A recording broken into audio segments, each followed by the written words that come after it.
Woo! What's going on, guys? Almost Form coming at you guys today with a video. In today's video, I'm going to be doing another NFL draft player analysis.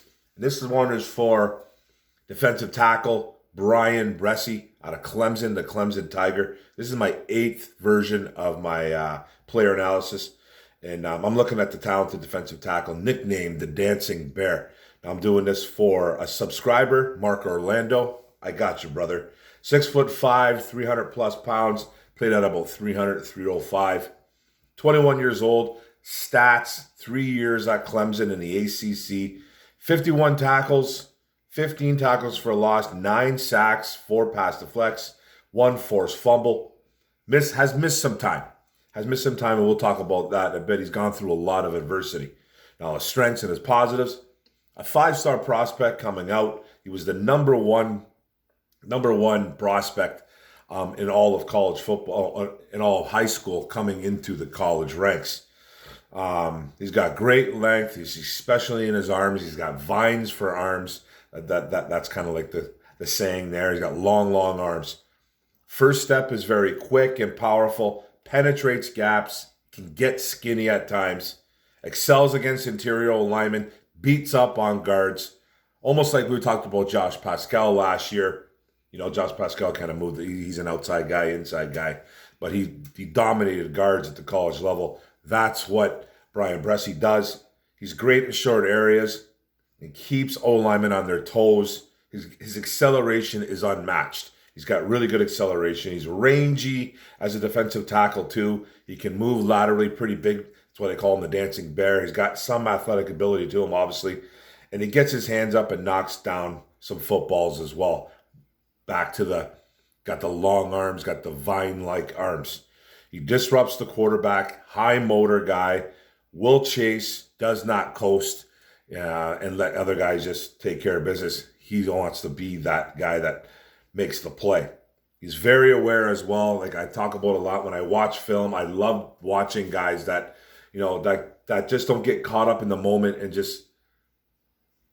will just hand fight and just like fight the old lineman. If I'm talking about a defensive tackle, and just like completely not know where the ball is. This guy is aware. He tries to keep his head on a swivel, and he looks to see where ball carriers are at. Uses his eyes very well.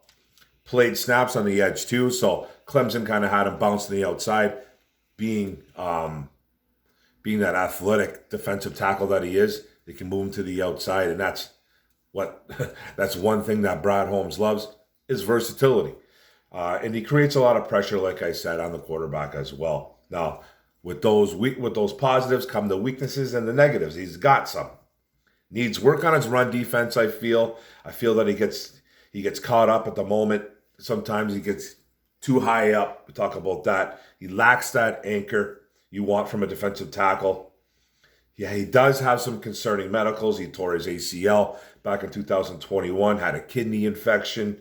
I believe he had a shoulder injury as well. Don't quote me on that, but he's had some issues. He has missed time, and we'll talk about another reason why he missed time too. It's very heartbreaking. His long frame can get him into trouble at times as well too. You notice that he'll stay upright, like I said, and he gets handled. Needs to get in the gym, I feel, and hit them legs. Now he's got a good upper body to him, but his upper body doesn't really go with his lower body, and you can see it. Now, he could be one of those guys that has those strong lower legs, and you don't see it. You don't see the results, but you see it kind of on the plays when he's battling O-linemen, offensive tackles, offensive guards. Guards he kind of beats up on a lot, but he does get stood up a lot. And needs to, I personally think he needs to get into the gym and get some leg workouts in. It just seems like he's a little bit weaker down in that area. Now, do not skip leg day. That's a big thing around here. Needs to work on his counter moves as well. He has trouble getting off blocks, and I kind of alluded to that a little bit too. So, he's got the positives, got the weaknesses. It comes with the territory. Now, bottom line, my overview of this kid, I like him. I think he's a 4-3 guy, defensive tackle. Probably put him into 3 tech. Could shoot him in the 1 gap a lot, man, as long as he's penetrating. And you can go from there. He's a long, explosive player. Better at the pass rush, I think, for the defensive tackle spot than he is as a run defender. That's just my opinion. I kind of think that's what he is. Now, he's a tough kid, not only physically, but mentally. And we'll get into that in a minute. But I don't really like to talk about comps a lot. I never like shy away from it. But I don't, if you notice any of my videos, I don't make it a thing. They don't make it a thing. I'll talk about it every now and then. But I did see one comp that had him as defensive tackle Leonard Williams, who plays for the Giants. He reminds me kind of a lot of Leonard Williams. I kind of agree on that. So Leonard Williams has had some big years in the NFL. I'm not saying he's the next Leonard Williams, but his comp is very, very similar to Leonard Williams. Now let's talk about the kid's toughness. Not only is he physically tough, but he's mentally tough as well. This kid lost his little sister. I think it was his baby sister. I don't know how old she was, but she was young, to brain cancer.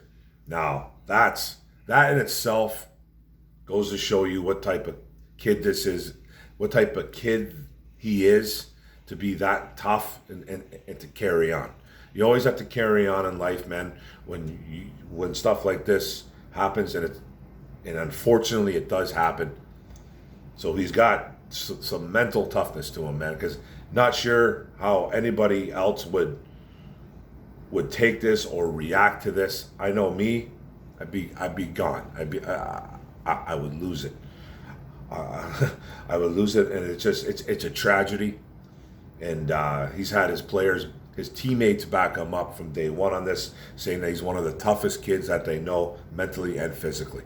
Just to be able to endure this is a feat in itself, and I feel for the guy a lot. So he's got a lot of good to him. He's got some bad to him. I wasn't really high on this kid coming out. I know there's a few mocks that had us taking him at 6 now. It seems like he's dropped a little bit in the draft. You're starting to see him get, not as much hype anymore. I think we're extremely weak at defensive tackle. I'm okay with bringing back Bugs. McNeil still seems like a guy that, that either needs developing or he's just not as good as we think he is. And if you look at that, if you look at our overall defensive tackle room, it's not that impressive. Now, could he be an option at 6? I don't really know. 18, I think, would be a little bit better option for me, but I'm getting a little more on board with this guy. I do like him. The medicals are concerning. He does bring a much-needed pass rush from the inside, but he's a little bit weak in run defending. I still think he's a first-round pick, though. I still think he's going to go probably mid-first-round pick. Will the Lions pick him at 6? I don't know, because I don't know what Holmes and them are thinking. Man. They revamped the secondary. They brought back some guys to the linebacker position. They didn't really address the defensive tackle spot except for bringing back Bugs, and we need to upgrade there. We need to immediately. But if you're looking for this guy to come in here and stop the run, which I think we have one of the worst defenses on doing, he's not your guy right away. He needs to develop that run defense, I think. He needs to get a little bit stronger, I think, so he can get more of an anchor. But if you're looking for a defensive tackle that can get to the quarterback, and do those kind of the quarterback pressures and the hits and everything like that, knock down passes, this is your guy. Even though the stats don't really prove it, because he's missed some time too. So that's actually a concern too. So he's a first-round player for me. At 6, I'm not really feeling it. 18, I'm feeling it a little bit more. So that's it, guys. That's my player analysis on Bryan Bresee, defensive tackle out of Clemson, the Clemson Tiger, the Dancing Bear. So thanks a lot, guys. How do you guys feel? Don't forget about Bryan Bresee, Detroit Lion. Feeling it or not, I'm okay with it. I just don't know about at 6. But thanks a lot, guys. Thanks for paying attention, coming into here and watching my videos. Don't forget to hit the subscribe button on the bottom right. Don't forget to hit the notification bell up top. Get all my videos. Don't forget to like, comment, share this out. Bryan Bresee, Clemson Tigers, guys. One pride, Detroit Lions. Let's go, baby. Bam. Woo!